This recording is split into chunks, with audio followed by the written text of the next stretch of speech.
Siswi SMP negeri di Brebes, Jawa Tengah diminta sekolah untuk mengundurkan diri karena jarang masuk sekolah akibat merawat adiknya yang mengalami gizi buruk, serta tidak memiliki ongkos dan uang saku. Lalu bagaimana perkembangan kondisinya? Kita sudah terhubung dengan Kepala SMPN 1 Wanasari, Bapak Agung Supriyadi. Selamat malam, Bapak. Selamat malam, Mbak Mestri. Baik, terima kasih sudah bergabung bersama kami. Kemudian sudah bergabung pula melalui sambungan telepon Komisioner Komisi Perlindungan Anak Indonesia, Bapak Aris Adileksono. Selamat malam, Pak Aris. Selamat malam, Mbak. Ya, terima kasih Pak Aris dan juga Pak Agung sudah bergabung. Ini memang satu contoh kasus siswi SMP ya, tapi bukan berarti ini kemudian tidak terjadi di skala besar. Yang terungkap ini satu kasus yang ada. Kita update dulu kepada Pak Kepsek ini. Pak Agung, bagaimana sekarang status pelajar dari siswa ini di sekolah? Ya, terima kasih Mbak Mestri. Ini saya ceritakan dulu ya Mbak Mestri. Jadi status anak itu sekarang dari sekolah membantu memindahkan anak tersebut. Jadi kami dari pihak sekolah tidak pernah memaksakan siswa tersebut keluar atau mengundurkan diri. Tetapi karena jaraknya jauh, ya si Rani rumahnya di Margadana itu ikutnya Tegal, sedang sekolahnya di Brebes. Di Brebes, di SMP Wanasari ikutnya Brebes. Kemudian karena tidak berangkat lama sekali, ya saya menyuruh guru BK-nya, wali kelasnya untuk home visit ke sana. Ya, ternyata di sana tidak ada biaya untuk bersekolah. Akhirnya kami bebaskan segalanya untuk SPP, kami bebaskan, dan itu maaf saya ralat tidak pernah ada biaya SPP itu 80.000 itu salah. Orang tuanya salah. Jadi kami itu bervariasi. Ada yang 20.000, ada yang maksimal itu 40.000. Tidak benar itu 80.000.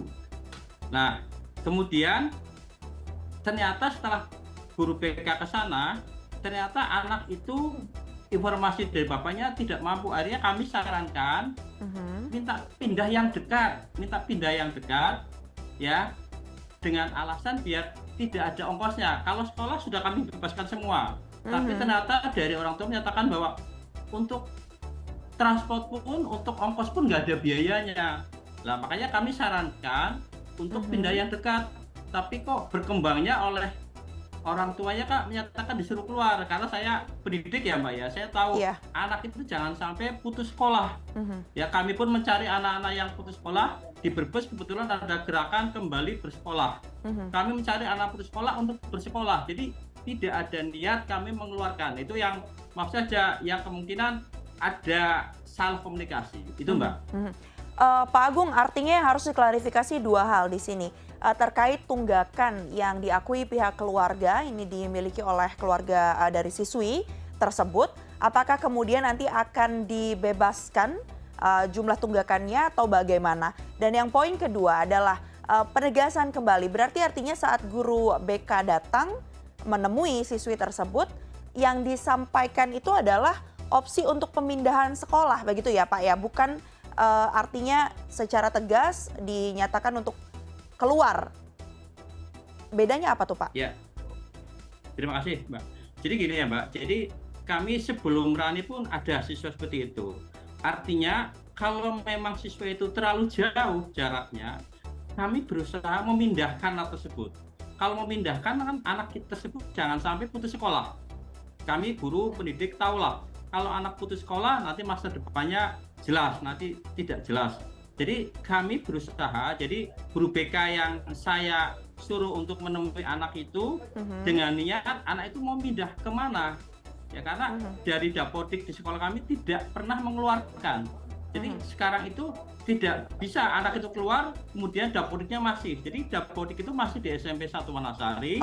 Anak itu silakan mencari sekolah yang baru. Diartikan orang tuanya disuruh mengundurkan diri. Ya, maaf, mungkin itu komunikasi yang salah. Begitu Mbak Mestri. Baik, Pak Agung, dari Pak Agung kita ke Pak Aris dulu. Pak Aris melihat kondisi yang tadi dijelaskan, dijabarkan oleh Pak Agung, kemudian bagaimana kemudian informasi ini juga berkembang di masyarakat, pendapatan dari pihak keluarga juga terjadi miskomunikasi kalau kata Pak Agung tadi. Dari kacamata KPAI, sebenarnya melihat kondisi seperti ini itu seperti apa sih Pak? Apa yang pendampingan bisa dilakukan oleh KPAI, terutama bagi mereka anak-anak di usia sekolah yang masih juga harus mendampingi keluarganya sehingga harus bolos sekolah dengan apapun itu alasannya? Baik, terima kasih Mbak.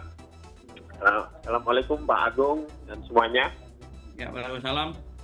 Ya, jadi begini, sebenarnya dari kacamata undang-undang, ya, terutama Undang-Undang Perlindungan Anak, salah satu hak anak adalah mendapatkan pendidikan. Dan tentu itu juga menjadi amanat Undang-Undang Dasar 45, gitu, bahwa setiap warga negara wajib mendapatkan pendidikan dan pengajaran.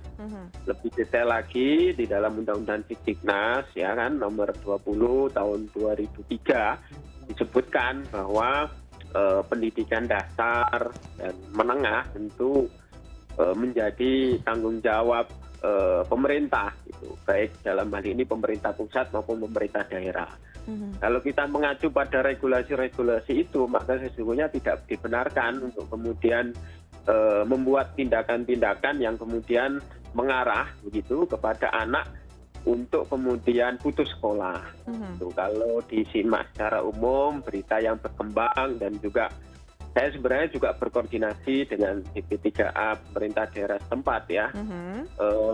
Ya, sebenarnya banyak cara untuk kemudian mendisiplinkan peserta didik. Ketika ada peserta didik malas tidak sekolah, maka patut di sekolah patut kemudian memberikan pendampingan, karena sesungguhnya juga selain punya kewajiban untuk kemudian memberikan pembelajaran, juga bagaimana proses pembelajaran itu berjalan dengan lancar.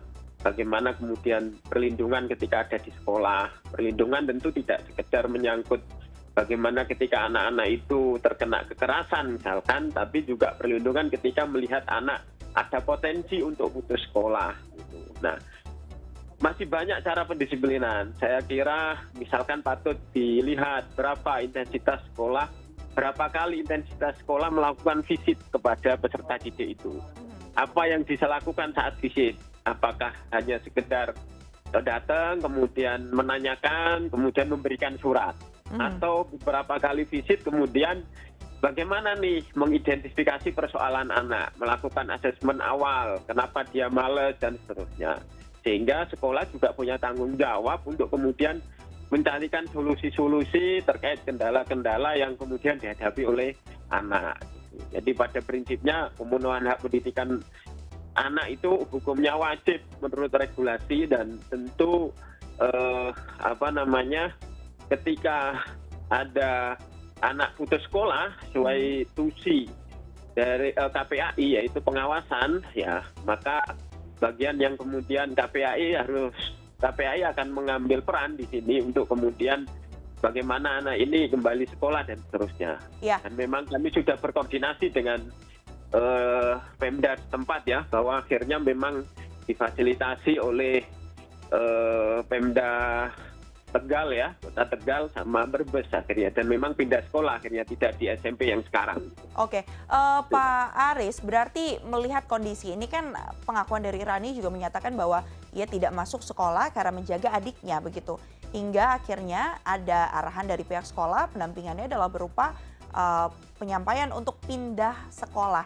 Sebenarnya hal-hal seperti ini itu bisa dikatakan sudah tepat pendekatannya, atau pendekatan seperti apa yang seharusnya memang diterapkan baik itu oleh pihak sekolah maupun pihak orang tua untuk mengatasi kondisi seperti yang dihadapi siswi yang berasal dari Brebes ini?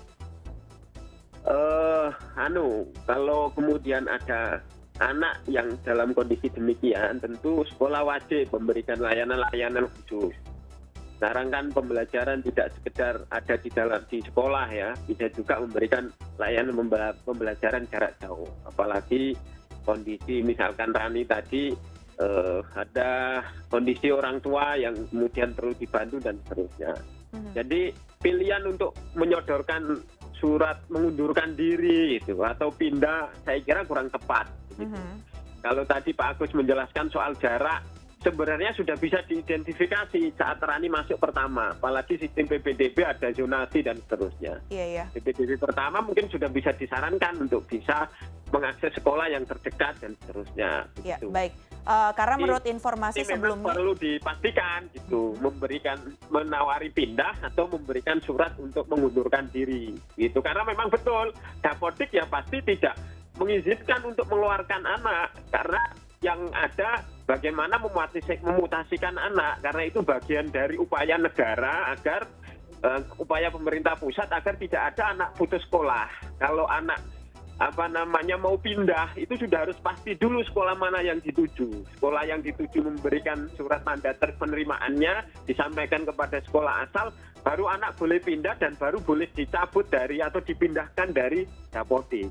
baik, Pak Aris, kalau dari informasi yang kami dapatkan ini kan karena siswi tersebut memang asalnya tadinya dekat begitu ya dengan sekolahnya, sekolah asalnya, kemudian juga perawatan adiknya juga tadinya dekat dengan lokasi sekolah di RSUD Brebes, tapi mungkin pindah rumah sakit, itulah yang membuat akhirnya jarak menjadi bertambah. Saya kembali ke Pak Agung.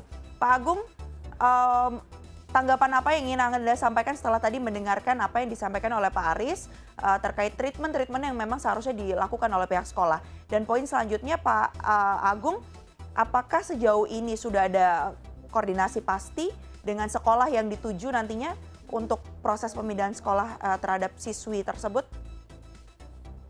Ya, terima kasih Mbak Mestri. Saya mengucapkan terima kasih dengan Pak Aris ya, selaku Komisaris KPAI. Jadi memang asal mulanya siswa tersebut rumahnya di Brebes. Jadi pada saat dia mendaftar itu zonasinya masuk ke wilayah Wanasari, Kecamatan Wanasari.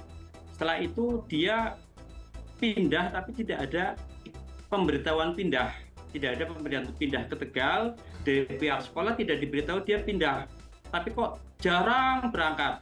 Dia terakhir berangkat itu sekitar bulan November sampai sini sudah nggak berangkat 5 bulan ya, 5 bulan, tapi tetap kami home visit 1 kali, 2 kali, 3 kali ada foto dan sebagainya.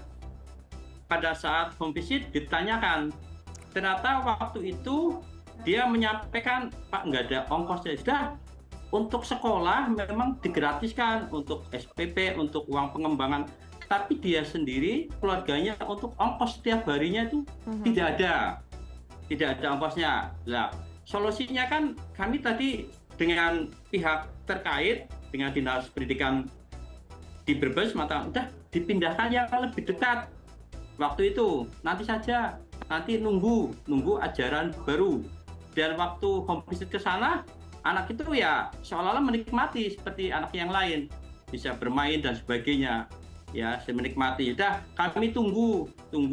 Kami 2 kali memanggil orang tuanya, hanya sekali ya datang. Ya, kemudian saya menyampaikan ya BK-nya, Bapak monggo silakan barangkali sekolah yang dekat, yang tidak membutuhkan ongkos dan sebagainya. Karena itu kami anggap itu solusi yang terbaik, jangan sampai anak itu putus sekolah.